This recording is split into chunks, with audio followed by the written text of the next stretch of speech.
بہت تکلیف میں مبتلا کر رہا تھا، مگر وہاں پرواہ کسے تھی۔ اگلی صبح کو کامران علی عباسی نے شاہم سفیر کو اپنا ضرورت کا سامان پیک کرنے کو کہا تو اس سے مزید بے رخی و بے اعتنائی برداشت نہ ہوئی تو ایک دم سے پھٹ پڑی تھی کہ کیا میں نے اتنا سنگین جرم کر دیا ہے کہ اب مجھے خود سے جدا کر رہے ہیں۔ شاہم سفیر کی آواز بھر آ گئی تھی۔ اس کے اندازے کے مطابق کامران علی عباسی اب اس کو ہمیشہ کے لیے واپس اس کے میکے بھیج رہا تھا اور یہ سوچنا ہی اس کے لیے سہانے روح تھا۔ مزید کچھ کہنے کی بجائے وہ پھوٹ پھوٹ کر رونے لگی تو کامران علی عباسی نے ایک جھٹکے سے آگے بڑھ کر اسے گلے سے لگاتے ہوئے کہا، تم مجھے بہت عزیز ہو شاہم سفیر، ایسے کیسے تمہیں خود سے الگ کر سکتا ہوں؟ پاگل لڑکی، ہاں تم پر غصہ تھا اس لیے تم سے بات نہیں کر رہا تھا کہ کہیں کچھ الٹا سیدھا بول کر تمہیں ہرٹ نہ کر دوں، بس اتنی سی بات تھی، تم کچھ زیادہ ہی سوچ رہی ہو۔ کامران علی عباسی نے اس کا سر تھپکتے ہوئے تسلی دی تھی۔ کس بات پر اتنا غصہ ہے کہ آپ نے مجھ سے ملنا تک گوارا نہیں کیا؟ اتنے اجنبی لہجے میں بات کی تھی آپ نے کل مجھ سے، شاہم سفیر نے سسکتے ہوئے کہا تھا۔ چھوڑو اس بات کو، بس اتنا جان لو کہ میں تمہیں لے کر واپس حویلی جانا چاہتا ہوں، تم چلو گی نا میرے ساتھ؟ کامران علی عباسی نے بہت پیار سے پچکارا تھا، مگر حویلی واپس لوٹ جانے کا سن کر شاہم سفیر مزید پریشان ہو کر رہ گئی تھی۔ کیا اس کے شوہر نے شادی کر لی ہے یا اب وہاں جا کر شادی کرنے والا ہے؟ شاہم سفیر سوچ کر رہ گئی تھی اور پھر 2 روز کے بعد ہی شاہم سفیر اور کامران علی عباسی حویلی واپس لوٹ گئے تھے، جہاں زرتاشا عباسی آج بھی یقیناً اپنے منگیتر کے انتظار میں بیٹھی تھی۔ کافی عرصے بعد بیٹے کو سامنے دیکھ کر زہرا عباسی اور شاہ زمان عباسی نے فی الوقت خاموشی سے بیٹے کی واپسی پر خیر مقدم کیا تھا، مگر کب تک انتظار کیا جا سکتا تھا؟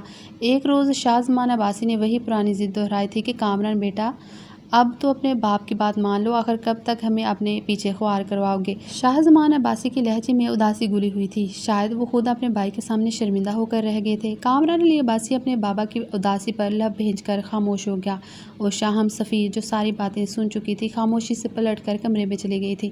شام کو کامران علی عباسی جب کمرے میں پہنچا تو شاہم سفیر جانے کتنی دیر تک روتے رہنے کے بعد نم آنکھوں اور سرخ ہوتی ناک کے ساتھ نیند میں بھی سسک رہی تھی۔ کامران علی عباسی نے اپنے بابا شاہ زمان عباسی کو کس طرح قائل کر کے دوسری شادی کی ضد کرنے سے باز رکھا تھا، مگر اس وقت شاہم سفیر کے اتنے برے حال کو دیکھ کر اسے یقین ہو چلا تھا کہ ضرور ان باپ بیٹے کے درمیان ہونے والی ہر بات شاہم سفیر بھی سن چکی ہے اور سوکن کے آنے کے ڈر سے پریشان ہو کر روتی رہی ہے۔ کامران علی عباسی بیڈ پر اس کے قریب ٹکتے ہوئے نرمی سے اس کے بالوں میں انگلیاں چلاتے ہوئے پریشانی سے سوچ رہا تھا کہ وقتی طور پر تو بابا جان میری بات مان گئے ہیں، مگر بار بار یہی ضد کرتے رہے تو میں کب تک خود کو روک پاؤں گا؟ یا خدا تو ہی میری مشکل آسان کر دے، مجھے کوئی بہترین حال بتا جس کے بنا پر میں اس مسئلے کا مستقل طور پر خاتمہ کر سکوں۔ اس نے بڑی آس سے آسمان کی جانب چہرہ کر کے اپنے رب سے دعا کی تھی، اور اتنی لگن سے اپنے رب سے دعا کی جائے تو وہ کیسے اپنے بندوں کی دعائیں رد کر سکتا ہے؟ کامران علی عباسی کی بھی دعا قبولیت کا درجہ پا چکی تھی۔ شاہم سفیر نے اپنے پاس کسی کی موجودگی محسوس کر کے پٹ سے آنکھیں کھولی تھیں اور کامران علی عباسی کو سامنے دیکھ کر ایک جھٹکے سے اٹھی تھی اور اس کے گل سے لگتے ہوئے زاروں قطار رونے لگی تھی۔ کامران، آپ نے مجھ سے وعدہ کیا تھا کہ آپ کبھی مجھے سوکن جیسے آزمائش سے نہیں گزاریں گے۔ میں نے آپ کی اسی بات کا یقین کرتے ہوئے آپ سے شادی کی تھی۔ آپ جانتے ہیں میں بھی آپ سے بے پناہ محبت کرتی ہوں اور آپ کو کسی دوسری عورت کے ساتھ شیئر کرنے کے بارے میں سوچ بھی نہیں سکتی۔ خدا را میرے ساتھ یہ ظلم مت کیجیے، اب تو میں آپ کو اولاد کی خوشی دینے والی ہوں، اب آ کر میرے ساتھ یہ زیادتی کرنا بالکل ٹھیک نہیں ہوگا۔ اب آپ نے بابا کو سمجھائیں، شاہم سفیر روتے ہوئے بنا رکے بولی چلی گئی تھی، جبکہ کامران علی عباسی اسی ایک بات پر ٹھہر سا گیا تھا، اس لیے اس کو مزید بات کرنے سے ٹوک کر بولا تھا، ایک منٹ شاہم سفیر، تم نے ابھی کیا کہا ہے، ذرا پھر سے کہنا۔ کامران علی عباسی نے حیرت و بے یقینی کے ملے جلے تاثرات کے ساتھ اس کو آنکھوں میں جھانکتے ہوئے کہا تھا۔ شاہم سفیر نے پہلے تو ناسمجھی سے اپنے شوہر کی جانب دیکھا، پھر اچانک خیال آنے پر اعتماد سے بولی، ہاں میں سچ کہہ رہی ہوں، میں آپ کو اولاد کی خوشی دینے والی ہوں۔ شاہم سفیر نے ہر ایک لفظ پر زور دیتے ہوئے کہا تھا، تم نے مجھ سے اتنی بڑی خوشی پہلے کیوں چھپائی؟ کامران علی عباسی خوشی کے ساتھ ساتھ ناراضگی کا اظہار کرتے ہوئے بولا تھا، جب مجھے پتہ چلا تھا تب آپ واپس لندن جا چکے تھے۔ میں آپ کو فون پر بتانے کے بجائے کچھ فرصت ملنے پر آپ کی واپسی پر ہی بتانا چاہتی تھی تاکہ آپ کے چہرے پر خوشی کے تاثرات کو دیکھ سکوں، مگر اس کی نوبت ہی نہیں آئی۔ کل جب آپ آئے تھے تو کافی تھکے ہوئے تھے اور آج مجھے آپ سے بات کرنے کا موقع ہی نہیں ملا، اور پہلے میں نے آپ کی اور بابا جان کی باتیں سن لی، اس کے بعد میرے لیے ہر بات جیسے بے معنی سی ہو گئی ہو۔ شاہم سفیر نے سوں کرتے ہوئے خبر کی تاخیر کے بارے میں تفصیل سے بتایا تو کامران علی عباسی نے ایک بار پھر سے مسکراتے ہوئے اسے گلے سے لگا لیا تھا۔ My love, my life, my dear wife, تم نے مجھے زندگی کی سب سے بڑی خوشی دی ہے۔ فرتے جذبات سے جیسے کامران علی عباسی کو سمجھ میں نہیں آ رہا تھا کہ وہ کیا بات کرے۔ اگلے روز پہلی فرصت میں کامران نے اپنے والدین کے سامنے یہ خوشخبری رکھتے ہوئے ان سے درخواست کی تھی کہ اس خوشی کی خاطر آپ لوگ میری بیوی کے طور پر شاہم سفیر کو دل سے قبول کر لیں۔ میں اب دوبارہ اس خاندانی بیوی کے موضوع پر بات نہیں کرنا چاہتا۔ میں آپ کو پہلے ہی بتا چکا ہوں کہ بچپن کے طے شدہ رشتے مجھے ہمیشہ سے ہی ناپسند تھے۔ اگر مجھے شاہم سفیر سے محبت نہ ہوتی تب بھی میں زرتاشا سے کبھی شادی نہ کرتا۔ اب آپ سب بھی اس بات کو قبول کر لیں۔ کامران علی عباسی نے التجائیہ لہجے میں اپنے ماں باپ سے کہا تھا، جس پر وہ لوگ بھی خوش ہو کر بولے تھے، ٹھیک ہے، اب جب ہماری بہو ہمیں اولاد کی خوشخبری بھی سنا چکی ہے تو ہم مزید خاندانی بہو لانے کے لیے ضد نہیں کریں گے۔ حالانکہ ان سب کے لیے مجھے اپنے بھائی کے سامنے پہلے ہی کافی شرمندگی اٹھانا پڑی ہے، مگر ایک بار اور سہی، اس بار میں تمہارے چچا سے صاف الفاظ میں انکار کر دوں گا تاکہ وہ مزید تمہاری امید نہ رکھے اور زرتاشا کا رشتہ اس کے ماموں کے ہاں کر دیں، جو کافی عرصے سے زرتاشا عباسی کو اپنی بہو بنانے کا خواہشمند ہے۔ شاہجہاں عباسی نے کامران علی عباسی کو تسلی دیتے ہوئے کہا تھا، اور پھر کچھ عرصے میں زرتاشا کی شادی اس کے ماموں کے گھر ہو گئی تھی۔ کچھ عرصہ تک چچا کی فیملی ان کے ساتھ ناراضگی کا اظہار کیا تھا، مگر رفتہ رفتہ سب کچھ ٹھیک ہو چلا تھا۔ شاہم سفیر کو اس خوشخبری کے بعد ہاتھوں ہاتھ لیا جا رہا تھا۔ 2-3 ملازمہ مستقل طور پر شاہم سفیر کے پاس موجود رہتی تھیں تاکہ کسی بھی کام کے لیے بروقت حاضر ہو سکیں۔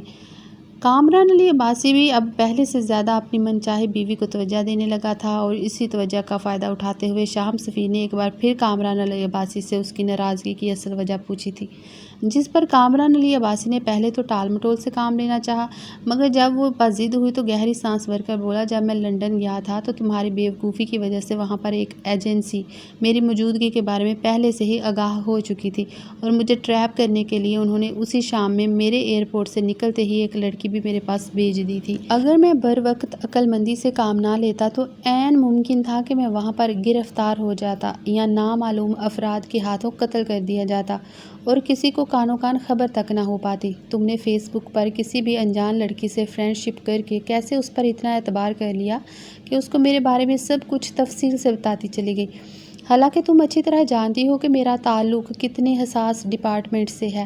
جانتی ہو میں نے اپنے سینئر آفیسرز کو ابھی تک اس بارے میں رپورٹ پیش نہیں کی کہ اس ایجنسی تک میرے وہاں پہنچنے کی خبر کس طرح سے پہنچی تھی۔ اگر کبھی میرے ڈپارٹمنٹ والوں کو یہ بات پتہ چل جاتی کہ میری اپنی بیوی نے ہی میرے بارے میں یہ خبر لیک کی ہے تو مجھے کس قدر شرمندگی کا سامنا کرنا پڑے گا۔ یہی وجہ تھی کہ میں تم پر بے حد غصہ تھا، اور تمہارا موبائل بھی میں نے اسی وجہ سے تم سے چھین لیا تھا، تمام سوشل اکاؤنٹس بھی بلاک کر دیے، اور تمہارے موبائل کو بھی پاورڈ آف کر کے رکھ دیا تھا تاکہ دوبارہ کبھی مجھ سے اس قسم کی پریشانی کا سامنا نہ کرنا پڑے۔ تمہاری وجہ سے وہ کام جس کو میں 2 ماہ پہلے سر انجام دینے والا تھا اب جا کر مکمل ہوا، اور اتنی تاخیر کی وجہ سے 2 افراد مارے بھی جا چکے ہیں، اور ہمارا بہت زیادہ نقصان ہوا ہے۔ میں بھی بڑی مشکل سے وہاں سے جان بچا کر واپس آیا ہوں۔ تم لڑکیاں جانے کیسے فیس بک، انسٹا وغیرہ پر کسی بھی انجان لڑکی یا لڑکے سے تھوڑی سی سلام دعا کرتے ہی اس قدر گھل مل جاتے ہو کہ اپنے گھر کی باتیں بھی سامنے والے کو بتانے لگتے ہو، یہ جانے بغیر کہ وہ تمہاری اس بیوقوفی کو تمہارے خلاف ہی استعمال بھی کر سکتا ہے۔ دنیا میں رہنے کے کچھ اصول ہوتے ہیں، ہر کسی پر اندھا دھند اعتبار نہیں کرنا چاہیے، بلکہ عقل مندی اسی میں ہے کہ جس پر آپ کو بے حد اعتماد ہو اس کو بھی اپنی گھریلو باتیں ہرگز نہ بتائی جائے، کون جانے کب کوئی کسی کا دشمن بن جائے۔ شاہم سفیر کے بار بار اصرار کرنے پر کامران علی عباسی نے آج اس کو تلخ حقیقت سے آگاہ کر ہی دیا تھا، جس پر شاہم سفیر بری طرح سے شرمندہ ہو چکی تھی، اور وہ تنہائی اور فراغت کے باعث فیس بک پر کسی اچھی دوست کی متلاشی تھی جسے اپنے دل کی ہر بات کہہ سکے۔ ایسے میں جانے کب اس نے یہ غلطی ہوئی کہ اس نے اپنے ہی شوہر کے لندن جانے کے بارے میں اپنی اس فیس بک فرینڈ کو اطلاع کر دی تھی، مگر خدا کا لاکھ لاکھ شکر تھا کہ اس کا شوہر بحفاظت واپس لوٹ آیا تھا، جبکہ یہ پچھتاوا شاید شاہم سفیر کے ساتھ ساری زندگی تک چلنا تھا کہ اس کی وجہ سے 2 لوگوں کی جان جا چکی ہے۔ کسی نے کیا خوب کہا ہے کہ کم عقل دوست کے بجائے دانا دشمن رکھنا بہتر ہے۔ سوشل میڈیا نے انسانی عقل کو زنگ لگا کر رکھ چھوڑا ہے۔ ہر انسان اپنی سمجھ بوجھ کو ایک جانب رکھتے ہوئے وقتی تفریح کی خاطر بہت سی غلطیاں کرنے لگا ہے۔ اس بات کا اندازہ ہی نہیں ہو پاتا۔ پتہ تب چلتا ہے جب کوئی خسارہ حصے میں آتا ہے۔ Please like, share and do subscribe my channel for watching more videos. Thank you.